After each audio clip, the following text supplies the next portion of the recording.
City of অডিয়েন্সের লাভ আসনে বসে এই থাকা গল্পের সবার আগ্রহী শহরটা চোখ মুখের দিকে আমাদেরও হতে তাকিয়ে পারত। তখন দুর্বোধ্য হাসলো জিল্লু। কাগজ দুটো খোলার আগেই যেন সে জেনে বসে আছে প্রথম কাপল তৈয়ব আর মিষ্টি। তবু একবার করে তাকালো তাদের দিকে, কিন্তু হাতের কাগজ দুটো খোলার সাথে সাথে সেই দুর্বোধ্য হাসির দর্পচূর্ণ ঘটল জিল্লুর। কেমন অবিশ্বাস্য কণ্ঠে জানালো, প্রথম জুটি টুবাই আর মিষ্টি। আর এক দফা করতালি। মিষ্টি বোধ হয় জানতো এমনটাই হবে। দৈবচয়ন ঘটিয়ে এক হওয়ার নয়, ও আর ওর প্রিয় মানুষটা। তাই এবার আর মন ভাঙল না মিষ্টির। বরং যদি চিরকুটে টুবাইয়ের বদলে তৈয়বের নাম উঠত তাহলেই বেশি অবাক হতো মিষ্টি। আবারও অজানা নয় যে সেই মানুষ নির্দ্বিধায় অস্বীকার জানিয়ে বসতো তার সাথে নাচতে। মিষ্টি বেশি দূর ভাবতে চাইল না আর। শাড়ি ঠিক করে উঠে দাঁড়াতেই পাশে এসে দাঁড়ালো টুবাই। চশমার আড়ালে বড় নির্লিপ্ত দেখালো তার একহারা আনন্দ। অথচ মিষ্টির দিকে মাথাটা হেলিয়ে গলা নামিয়ে শুধালো, আর ইউ রেডি পার্টনার? মিষ্টি হকচকালো। ভীষণ অবাক চোখে পাশে তাকাতেই একসাথে স্টেজে ওঠার জন্য হাত বাড়িয়ে দিল টুবাই। মিষ্টি তার হাতে হাত রেখে স্টেজে উঠতেই হল ঘরের আলো বন্ধ হলো। শুধু স্টেজে লাইটের আলোতে সবার মধ্যমণি হয়ে রইল অনুষ্ঠানের প্রথম জুটি। জিল্লু সাউন্ড সিস্টেম চালু করতেই বেজে উঠল একটি হিন্দি গান। খামোশিয়া आवाज है तुम सुनने तो आओ कभी, छूकर तुम्हें खिल जाएंगी, घर इनको बुलाओ कभी, बेकरार है बात करने को, कहने दो इनको जरा, खामोशियाँ तेरी मेरी, खामोशियाँ खामोशियाँ लिपटी हुई खामोशियाँ। क्या उस गली में कभी तेरा जाना हुआ, जहाँ से जमाने को गुजरे जमाना हुआ, मेरा समय तो वहीं पे है ठहरा हुआ, बताओ तुम्हें क्या मेरे साथ क्या क्या हुआ। खामोशियाँ एक साज है, तुम धुन को इलाओ जरा, खामोशियाँ अल्फाज है, कभी आ गुनगुना ले जरा, बेकरार है बात करने को, कहने दो इनको जरा, खामोशियाँ तेरी मेरी, खामोशियाँ खामोशियाँ लिपटी हुई खामोशियाँ। সাউন্ড সিস্টেমের গানের তালে পা মেলালো দুই নরনারী। কোনো প্র্যাকটিস, কোনো পূর্ব অনুশীলন ছাড়াই সবাইকে অবাক করলো ওরা ওদের পারফরমেন্স দিয়ে। চোখে চোখ রেখে টুবাই যখন নাচ থামালো তখনও বিমূঢ়তায় আচ্ছন্ন হয়ে আছে মিষ্টি। টুবাই শুকনো রোগা হাতজোড়া মিষ্টির কোমরের দুপাশে রাখা আলগোছে, যেন ছুঁয়ে রাখার অধিকারে সিদ্ধ হতে পারেনি সেই হাতজোড়া এখনো অবধি। মিষ্টি তার হাতজোড়ার ভার ছেড়েছে টুবাইয়ের কাঁধে। হল ঘরে আলো জ্বলে উঠতেই দুইজন দুজনকে ছেড়ে সরে দাঁড়ালেও অডিয়েন্স এর সবাই তখনও বিমোহের ন্যায় তাকিয়ে ওদের দিকে। শুধু বোধহয় একজন বাদে, তৈয়ব। শক্ত চোয়াল মুষ্টিবদ্ধ হাতে আচমকাই সে মানুষের চোখ মুখে নেমে এসেছে অন্ধকার। মাথা নুইয়ে ব্যগ্র কদমে হুট করে সে ছুটে বেরিয়ে এলো বাইরে। ভিড় ঠেলে লনে এসে দাঁড়াতে অস্থির শ্বাস ফেলল তৈয়ব। কিছু সময় বুকের বাঁ পাশে হাত রেখে দাঁড়িয়ে থেকে বড় আশ্চর্য হলো সে, স্বগতোক্তিতে আওড়ালো, মিষ্টিকে তো আমি নিজেই প্রত্যাখ্যান করে দিচ্ছি বারবার, তারপরেও ওকে টুবাইয়ের সাথে দেখে এতটা অসহ্য লাগছে কেন? খারাপই বা লাগছে কেন? আমার তো খারাপ লাগার কথাই না, মিষ্টি তো আমার বোনের মতো, তারপরও এমন কেন মনে হচ্ছে বুকের ভেতর? দ্বিপাক্ষিক লড়াইয়ে তুমুল মতান্তর, ছেলে আর মেয়েদের দলের মধ্যে ঝগড়া লেগে যায় অবস্থা। জুটি বেঁধে নাচলেও নাচের মধ্যে এরোর মাথা ঠুকে দেয়া, পা মারিয়ে দেয়া, এইসব চলছে হরদম। আর এই নিয়েই মূলত কলহের সূত্রপাত। একে তো জ্যৈষ্ঠের গরম, তার উপর এত মানুষের ভিড়ে সেন্ট্রাল এসির বাতাসও দাবাদহের মতো ঠেকলো তিতিরের কাছে। কিছুক্ষণ বসে থেকে শেষমেশ এই যুক্তি পাল্টা যুক্তির মধ্যে উঠে দাঁড়ালো সে। হাতের মেহেদি শুকোয়নি, পরনের শাড়িটাও খুলে পড়ার জোগাড়। ওই অবস্থাতে কোনো মতে হই হট্টগোল এড়িয়ে দোতলায় উঠে এলো তিতির। মাঝে মিষ্টিকে সিঁড়ির মাথায় পেতেই চাঁদ পাওয়ার মতো খুশি হলো মেয়েটা। প্রায় হাঁপ ছেড়ে আওড়ালো, মিষ্টি, ভাগ্যিস তোমাকে পেলাম এখানে। মিষ্টির তাড়া ছিল সবাইকে খেতে বসাতে হবে। সেই দুপুর থেকে সবাই না খাওয়া, তবু পা জোড়া থেমে গেল। ওর মুখের মিষ্টি হাসিটা ধরে রাখলে উৎকণ্ঠিত হলো কণ্ঠস্বর শুধালো, কেন ভাবিজান, কিছু লাগবে? অসুবিধা হচ্ছে তোমার? গরম লাগছে বোধ হয়, তাই না? আমার রুমে গিয়ে বসবে একটু? মিষ্টির এত প্রশ্নের ফাঁকে স্মিত হাসলো তিতির। মেয়েটাকে শান্ত হতে বলে আওড়ালো, সে তোমার রুমে একটু যাওয়া লাগবে মিষ্টি। আসলে শাড়িটা মনে হয় খুলে যাচ্ছে, নিজে পরেছি তো, ভালো করে গুছিয়ে পড়তে পারিনি মনে হয়। শাড়ি খুলে যাচ্ছে শুনেই ঠোঁট টিপে হেসে ফেললো মিষ্টি। কিন্তু তিতিরের চুপসে যাওয়া মুখখানা অবলোকন হতেই ত্রস্ত ফের নিজেকে সামলে নিল সে। তারপর আর সময় নষ্ট করলো না, নিচে যাওয়ার কথা বেমালুম ভুলে বসে বলল, বুঝতে পেরেছি, তুমি চলো তো আমার সাথে, আমি ঠিক করে দিচ্ছি শাড়ি। কিন্তু মিষ্টির রুমে তখন একগাদা আত্মীয় স্বজন, তাদের মধ্যে প্রায় প্রত্যেকেই বেঢপ আকৃতির মহিলা, যাদের মুখ দেখলেই বোঝা যায় যে তারা এখানে এসেছে এই আয়োজনের ত্রুটি ধরতে, নতুন বউকে খুঁটিয়ে দেখতে, তারপর এনিয়ে বিনিয়ে নানা প্রশ্ন ছুড়ে দিশেহারা করে তুলতে মেয়েটাকে। তার উপর বউয়ের হাজার একটা দোষ বের করা ঠিক মেঘ না চাইতে জল ঘটিত ব্যাপার। এমন মানুষগুলোর সামনে শাড়ি ঠিক করার ইচ্ছা আগ্রহ কোনোটাই ঠিক হলো না তিতিরের। ঘরের চৌহদি না পেরিয়ে মিষ্টির কানে কানে বলল, এখানে তো প্রচুর মানুষ, কোনো ফাঁকা ঘর আছে থাকলে সেখানেই চলো প্লিজ। মিষ্টি মিনিট খানেক থম মেরে দাঁড়িয়ে থেকে কিছু একটা ভাবলো। মেহমানদের রুম থেকে বেরিয়ে যেতে বলাও অশোভন, তাই আপাতত তেমন কিছু করা যাবে না। মিষ্টি ভাবনা থামিয়ে চনমনে গলায় জানালো, আছে তো, ভাইয়ার রুমটা একদম ফাঁকা, ওখানে আত্মীয় স্বজনরা ভিড় জমানোর সাহসও পাবে না। তুমি বরং আমার সাথে ভাইয়ার রুমেই চলো। শুনেই তিতির প্রথমেই না করে দিল। যে মানুষটা পুরো অনুষ্ঠানে একবারও তার সামনে পড়লো না, বিপদে তার ঘরে গিয়ে শাড়ি ঠিক করার কোনো মানেই হয় না। তবে মিষ্টিও যে নাছোড় বান্দা, তার উপর সকলেই বলে মিষ্টির বুদ্ধি সাংঘাতিক।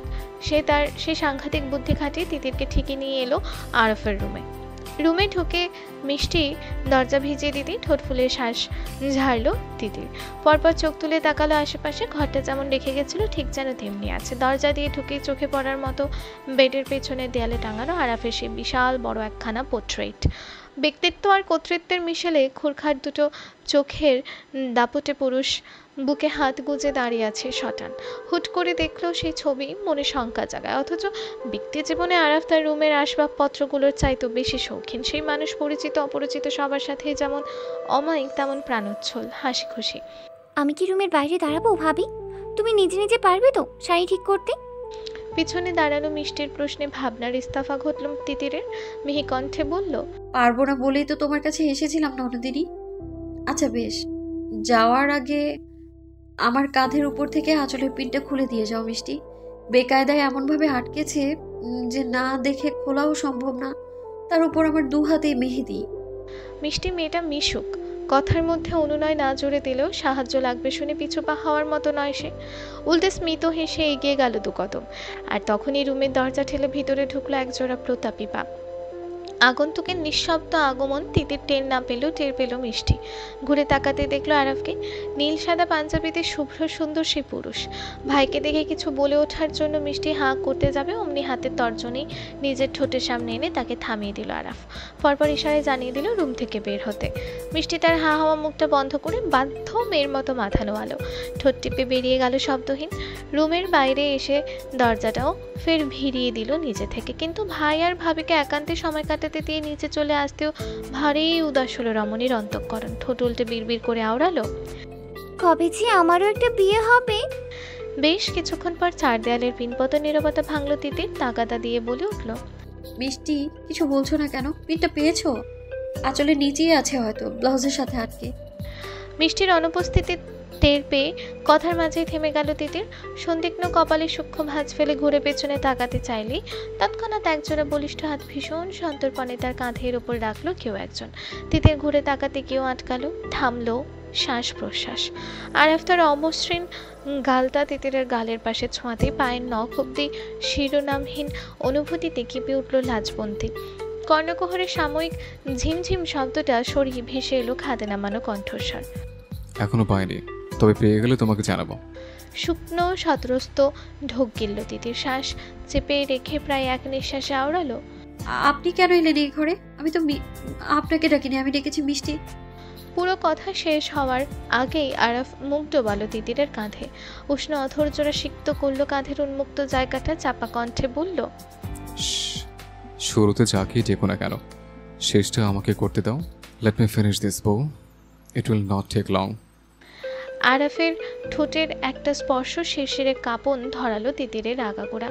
দাঁত দিয়ে সেফটি পিন খোলার সময় উদাম ঝড় উঠল রমণীর অন্তঃস্থলে। যে ঝড়ের তোড়ে ভেঙে চুরে গেল সমস্ত রাগ। অভিমানী মেয়েটা কলমি লতার ন্যায় নরম হতেই একটানে তাকে নিজের দিকে ঘুরিয়ে ফেলল আরাফ। শীর্ণকায় কবজি জোড়া বলিষ্ঠ দুই হাতের মুঠোয় নিয়ে আঁকড়ে চেপে ধরল তিতিরের কোমরের পেছন। তিতিরের শঙ্কিত চোখ জোড়ায় চোখ রেখে আওড়ালো, মেঘের মতো করে কেন সাজছ? হৃদযন্ত্রের উথাল পাথাল তাণ্ডবের ভিড়ে আরাফের এমন প্রশ্নে কিছুটা সচকিত দৃষ্টিতে চাইল তিতির। প্রশ্নের অর্থোদ্ধার না করতে পেরে জিজ্ঞেস করলো, মানে? মেঘ যেমন করে সেজে থাকে, কোমল প্রাণ, নীতিবাদী, স্বচ্ছ অথচ স্বাধীন, উড়ে বেড়ানোর যে অসীম ক্ষমতা সর্বক্ষণ ঘিরে রাখে তাকে, সেই ক্ষমতার অহংকার পুষে না রেখে সে হয়ে ওঠে অনাবিল শান্ত, যাকে দেখলে শান্তি শান্তি লাগে।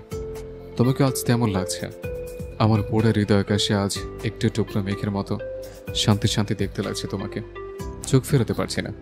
এমন কাব্যিক প্রশংসায় অভিমানিনীর অভিমানও ঝরে পড়ল ভোরের শিউলের মতো।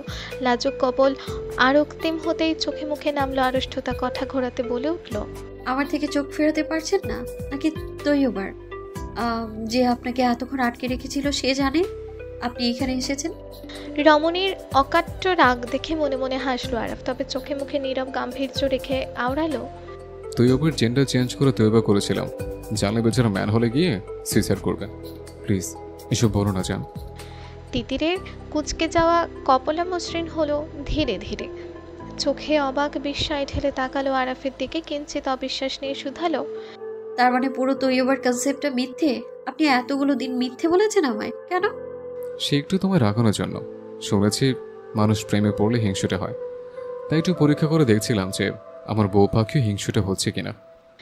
রাগে অন্ধ হওয়া তিতিরের কাছে এসব আদুরে আলাপ স্বামীর প্রগলভাতার ন্যায় ঠেকল ভীষণ। বিরক্তিতে রুদ্ধ হলো কণ্ঠস্বর। কবজি জোড়া আরাফের হাত থেকে ছাড়ানোর চেষ্টা করতে করতে ক্ষুব্ধ গলায় আওড়ালো, আপনি একটা অসভ্য পাজি পচালো।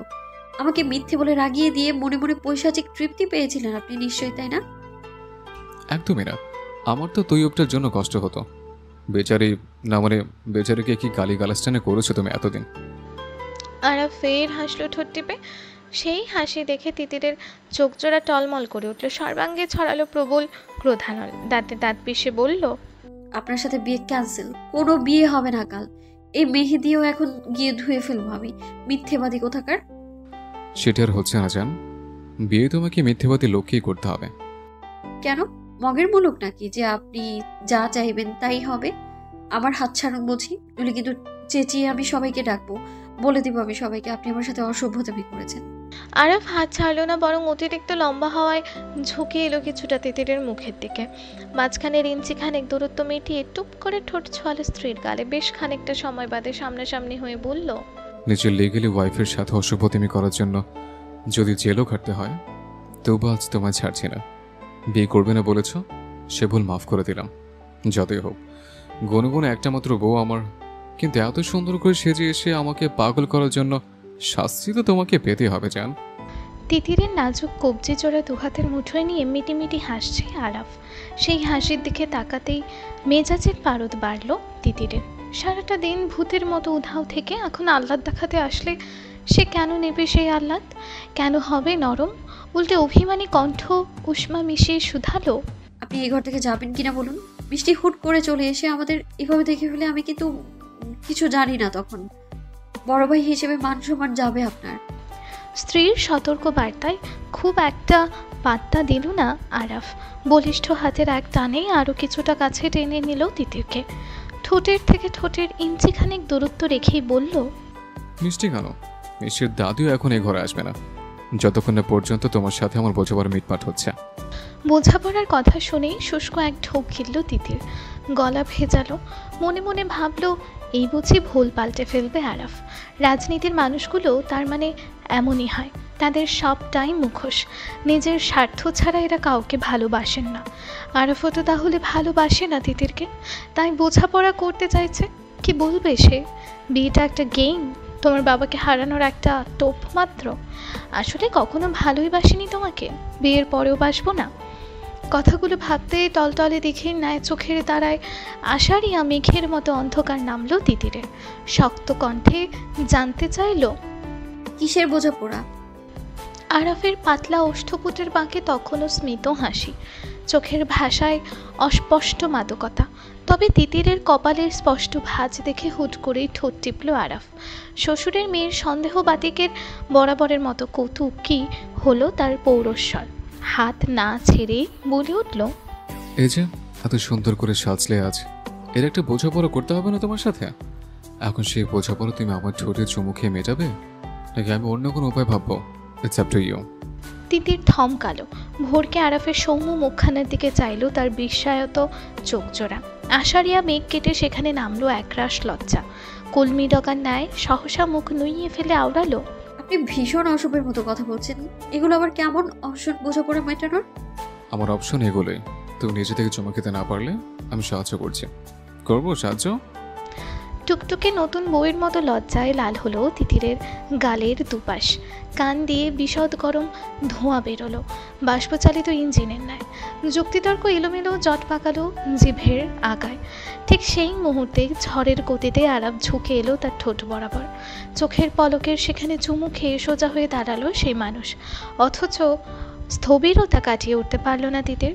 কাঠের পুতুলের মতো মুখ বনে রইল তার বাকশক্তি। অনুভূতির অতলে হারিয়ে শিরশির করে উঠল পায়ের নখ থেকে মাথার তালু অব্দি। ফের হুঁশ ফিরতে আরক্ত হলো পান পাতার মতো ঢলঢলে মুখখানা। প্রথম চুমুর আড়ষ্ঠতা কাটিয়ে না উঠতে পারা কণ্ঠে শুধালো, এটা কি ছিল? হিসেব মতে দীর্ঘ 30 বছরের জীবনে এই চুমুটা আরাফেরও প্রথমই ছিল। আদুরি দৃষ্টিতে তিতিরকে দেখায় ইস্তফা দিয়ে এসে বলে বসলো, সাহায্য ছিল বউ পাখি। তুমি অপশন বাছাই করতে সময় নিচ্ছিলে, তাই আমি একটুখানি সাহায্য করলাম তোমাকে। বলতে পারো তোমার লজ্জাটা ভেঙে দিলাম। এখন তোমার পালা। তিতির ফের একবার ঢোক গেল আরাফের চোখের দিকে চেয়ে। বিকেলের তীর্যক রোদেই ঈষৎ বাদামি ঠেকল সেই চোখজোড়া। অনাবিল প্রেমের মদিরা নিয়ে ঘুরে বেড়ানো এমন চোখের দিকে অনেকক্ষণ চেয়ে থাকা মুশকিল হলো তিতিরের। সে তড়িঘড়ি চোখ নামিয়ে বলে উঠল, বললেই হলো। আর আমি পার্মানেন্ট নই যে আমার উপর আপনি আপনার পাওয়ার দেখাবেন। আমি কিছু করতে পারবো না। তাই নাকি? কিন্তু তোমার যে ঋণ রয়ে গেল আমার কাছে, সেটা শোধ করবে না? আমি চুমু খেয়ে তোমার লজ্জা ভাঙালাম। তোমার কি উচিত নয় তোমার আজ বাদে কাল হওয়া স্বামীর ঠোঁটে চুমু খেয়ে তারও লজ্জাটা ভেঙে দেয়া?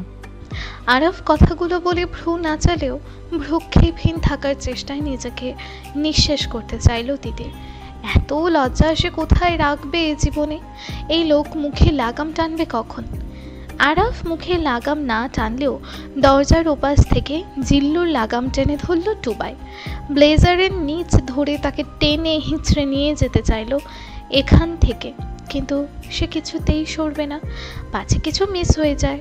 কান থাকতে কানের সদ্ব্যবহার না করতে পারলে তার জীবন ব্যর্থ, এমন কিছু বলেই সে আবারও কান পাতল দরজায়।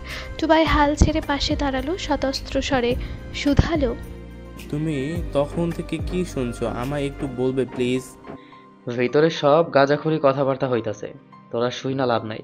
তুই যা নিচে যা 2 গ্লাস বোরহানি খাই আয়। ভিতরে গাঁজাখুরি কথা হলে তুমি বা শুনবে কেন? কারণ আমি বুড়া মানুষ আর তুই ছাউপোনা। ছাউপোনারা এসব শুনলে অসুবিধা হইব। যা ভাগ এইখান থেকে। টুবাই দমল না, তবে নৈশব্দ নেমে আসতেই জিল্লুর মনোযোগ আবারও গিয়ে ভিড়ল দরজার ওপর পাশের আলাপে। টুবাইও সেই সুযোগে ঝুঁকে এলো জিল্লের কানের কাছে, ফিস ফিস করে বলল, তুমি যে লুকিয়ে লুকিয়ে ভাই ভাবির কথা শোনার জন্য দরজা ভেঙে ভেতরে ঢুকে যেতে চাইছো, সেটা আরাব ভাই সবার আগে আমিই জানবো। এখন তুমি ভেবে বলো, আমাকে এখন থেকে ভাগিয়ে দেবে নাকি? জিল্লু বিরক্ত বদনে পাশ ফিরে তাকালো। টুবাই তার নিজের হাতে গড়া শিষ্য, সেই শিষ্যের রেহানো চাতুরতায় মুখ থেকে বেরিয়ে এলো অশ্রাব্য কিছু গালি। টুবাইয়ের তাতে হেলদোল হলো না দেখে মানুষটা হাল ছেড়ে হতাশ কণ্ঠে জানালো, আচ্ছা ওইখানে দাঁড়ায় শুনবি, আওয়াজ করবি না কোনো। আমি কিন্তু তোর বউ না যে উল্টাপাল্টা আওয়াজ দিবি আমার কানের পাশে আইসা। তোমার মতো বউ আমার লাগবেও না। টুবাইকে সাবধান করলেও দেখা গেল সময় বাড়তেই আরাফ আর তিতিরের কথোপকথন শুনে নিজেই হাহুতাশ শুরু করে দিল জিল্লু। টুবাই তার দিকে বিরক্ত চোখে তাকাতে এসে বলে উঠল, ছে, এইসব শোনার আগে আমি অন্ধ হয়ে গেলাম না কেন? ওটা বয়রা হয়ে গেল না কেন হবে? জিল্লু এবার আর খেপে গেল না, ঝগড়াও জুড়ে দিল না টুবাইয়ের সাথে, বরং জীবনী শক্তি শেষ হয়ে যাওয়ার মতো মুখ করে বলল, আমার ইমিডিয়েটলি বিয়া করান লাগবো তো ভাই, ফার্স্ট। এইসব আর চোখে দেখাই যায় না। আমাগর মতো সিঙ্গেলের কানের পাশ দিয়া ভাই রোম্যান্স করতেছে, আর আমরা? ভাইয়ের তো বউ আছে, আমাদের বউ নাই। জিল্লু মেডিটেশনের ভঙ্গিতে চোখ বন্ধ করে নাক টেনে শ্বাস নিল, মাথা ঠান্ডা করলো, তারপর চোখ বন্ধ করেই চলল, তুই তাড়াতাড়ি বউ জোগাড় করার ব্যবস্থা কর। পাখি ঘটকরে ডাক দে। পাখির ডানায় সুন্দরী দুই রমণীকে নিয়ে সে যেন অতি শীঘ্রই চৌধুরী বাড়িতে পদার্পণ করে। জিল্লু হঠাৎ করে শুদ্ধ বলছে শুনে হেসে ফেলল টুবাই, তারপর কোনো মতে নিজেকে সামলে শুধালো, তা তোমার কেমন টাইপ বউ লাগবে? এবার যার পরনায় খেপে গেল জিল্লু, তবু নিচু কণ্ঠে হিসিসি আওড়ালো, হব বেটা, টাইপ আমার কি জিনিস? আমাগরে যে মাইনসে মাইয়া দিবে এইটা আমাগর 14 গোষ্ঠীর কপাল। আয়নায় চেহারা দেখছস একবার, দেখবিও বা কেমনে? পরশ তো চশমা। তাহলে মেয়ে খুঁজবো কিভাবে? মাইটেরিয়া তো লাগবে কিছু, এভাবে মেয়ে খোঁজা যায়? বলবি মাইয়া শ্বাস নিতে পারলেই হয়েছে, আর কোনো ক্রাইটেরিয়া লাগবে না এই জিল্লোর। ক্রাইটেরিয়ার চাইতে এখন বিয়ে করাটা বেশি ইম্পর্টেন্ট। তিতির স্তম্ভিত, তার করণীয় সম্পর্কে আরাফ আরেকটু খোলাসা করলো, কণ্ঠে ছদ্ম গম্ভীরতা টেনে বলে উঠল, শুধু তো একটু চুমুই খাবে, এটুকু ঋণ শোধ করতে এত ভাবনা চিন্তা পড়লে তো মুশকিল বউ পাখি। তুমি চুমু না খেলে তোমার স্বামীর লজ্জা তো তবে এ জীবন আর ভাঙবার নয়, কোনো সম্ভাবনা দেখছি না। আরাফের দুষ্টুমি ধরতে পেরে চোখ মুখ শিথিল হলো তিতিরের, শীতল কণ্ঠে জিজ্ঞেস করলো, আপনার আবার লজ্জাও আছে নাকি? প্রশ্নের বিপরীতে গালে টোল ফেলে নিঃশব্দে হাসলো আরাফ। সময় পেরোতে মুঠিবদ্ধ করে রাখা কবজি জোড়া আলগা করে দিল তিতিরের, তারপর ধীর পায়ে পিছিয়ে গেল এক কদম। তিতির কিছুটা সন্দিগ্ধ চোখে তাকিয়ে রইল স্বামীর দিকে। এই লোককে যে তার একদম ভরসা নেই, কিন্তু তাকে অবাক করে দিয়ে এক হাঁটু কেটে তার সামনে বসে পড়ল আরাফ। দুই হাতে সেই মানুষ আলগোছে তিতিরের পা ছুতেই উদ্বিগ্ন হলো রমণী। হতবিহবল চোখে চেয়ে চেয়ে দেখল কতটা সন্তর্পণে। যত্ন মিশিয়ে তার নগ্ন পাটা নিজের উরুর ওপর তুলে নিল আরাফ। তারপর এক হাতে পকেট থেকে বের করলো একটা রূপোর পাইল। কোনো অতিরিক্ত ডিজাইন নেই, কিচ্ছু নেই, একদম সাদামাটা ট্রেনের মতো একটা পাইল। তিতিরের দুধ সাদা পায়ের দিকে তাকিয়ে বলে উঠল, লজ্জা একটু আছে, নয়তো ড্রয়িং রুমে অতগুলো মানুষের সামনেই তোমার পায়ে পাইলটা পরিয়ে দিতাম না আমি।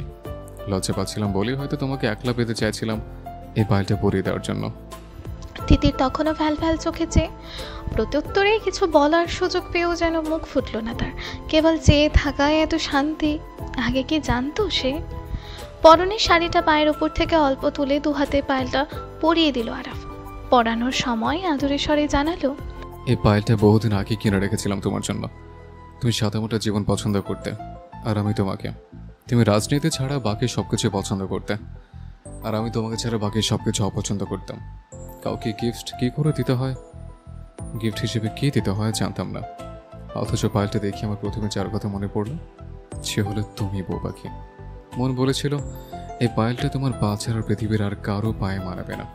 সে দেখো আমার মন মিথ্যে বলেনি।